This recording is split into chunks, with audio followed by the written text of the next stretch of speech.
already doing better with the M4. I can already tell. Let's see. Let me stop talking shit real quick. Nah, no.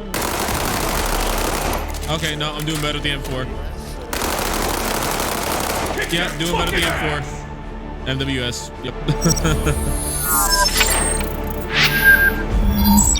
Hey guys, Blue Robot here, and before the Operation Redline update comes out for World War III on the 8th, which by the way, I will be live streaming on this channel, so the link will be down below in the description. But before you go ahead and download the game for the first time and load in, or if you're still a bit new to the game, or maybe you just forgot about mechanics that existed, then let me hook you up with at least 10 tips that will hopefully help you in your games for World War III. Of course, if you enjoy this kind of content and want to stay up to date on anything and everything World War III related, then consider subscribing to the channel. My goal is to hit 5,000 subs before the end of the year, so let's see if we can hit that goal. Okay, so quickly just getting into this, starting off with number 1, and this isn't really in any particular order. In order to win the game, for TAC Ops at least, you must capture both objectives to start collecting points. Now, TAC Ops works on a score system, so the first team to 5,000 or the team with the highest score when the 30-minute timer runs out wins the game. So if you want to stop your enemy from collecting points, just grab one of their capture points and the score will stop for that specific area. So you can use that information to your advantage for those really close games. And of course, who's the one that tells you which point to go to? And that leads me into my second tip,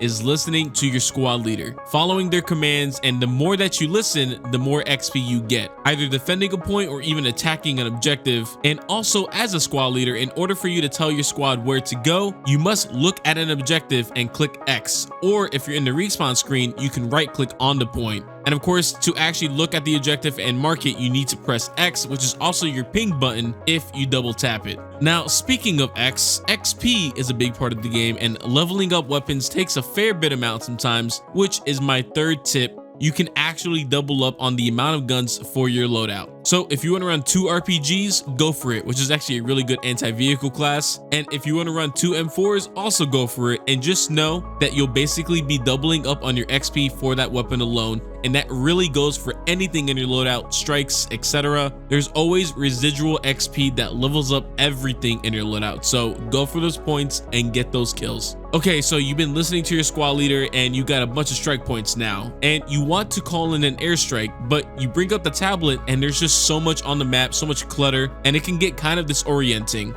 But your best friend in this situation is actually yourself. So for tip number 4, the second that tablet comes up, the mouse cursor will be directly over you, which helps in situating your position on the map and choosing the best location for that missile strike. Now moving on to tip number 5. Okay, so you are now getting kills, earning points, but now you're running out of ammo now. But crap, you don't have an ammo bag, you have a med kit, and your team isn't dropping ammo bags. But the enemy is.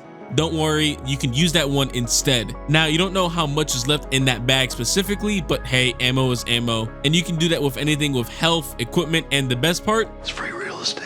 And really just a caveat off of that and a quick number 6 tip, you can also ADS while using both enemy and friendly bags. So no more getting shot in the back while you're healing or getting ammo. So watch those corners and make sure that you stay in the fight. Now, you're also probably wondering, hey Blue, your HUD looks way different than mine. In fact, it's not even the same color. Well, that's because for tip number 7, you can change so many aspects in your options about your HUD and your gameplay, including scale, opacity, and colors for both you, your teammates, your squad mates, and even the enemy, including hit markers for both infantry and vehicles. Also, a quick fact, the smoke that drops when vehicles get spawned in also changes depending on the color that you set for the team and the enemy. And of course, now moving throughout the map, bombs exploding, artillery blasting, the war zone seems to be a bit shaky, and well, that's probably because you didn't lower one setting in particular, which is sort of hidden all the way in the back. And for tip number 8, that's lowering your camera shake option. Trust me, you will thank me later, unless you kind of enjoy that thing for immersion's sake. And guess what? I even play with no HUD sometimes. Video down below in the description, but watch that after. Also, if you're still watching this, go ahead and hit that like button as it helps me out and the channel. Now, moving on to the second to last tip, loadouts, which by the way is something you can mess with in game as well. And not just the backpack system, I mean completely change the guns that you use and what's even in your backpack entirely. Just hit escape and click on your loadouts and you can go ahead and completely change what you need to be as versatile as possible on the battlefield. Now, you can't change specific scopes and stuff like that, but you can set up configs for specific weapons to help you in the fight. And last but not least, and I'm gonna be honest, this is a pretty big one since this is possibly the most controversial topic on the World War III Reddit threads: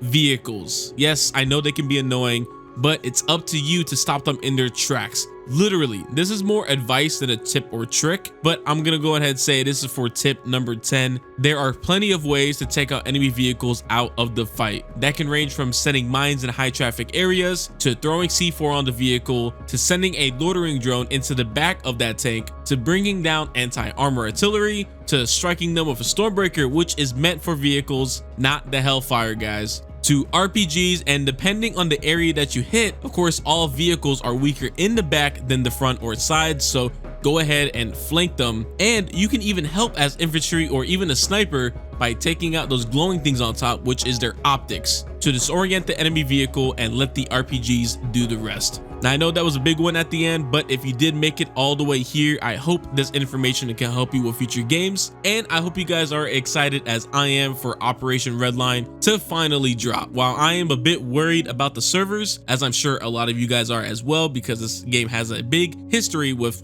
servers catching on fire, I'm also ready to finally see more content get added to this game, which has huge potential to blow up. And of course, I will be streaming at 12 p.m. EST on the 8th, so I will see you there. And until next time, have a good one. Peace.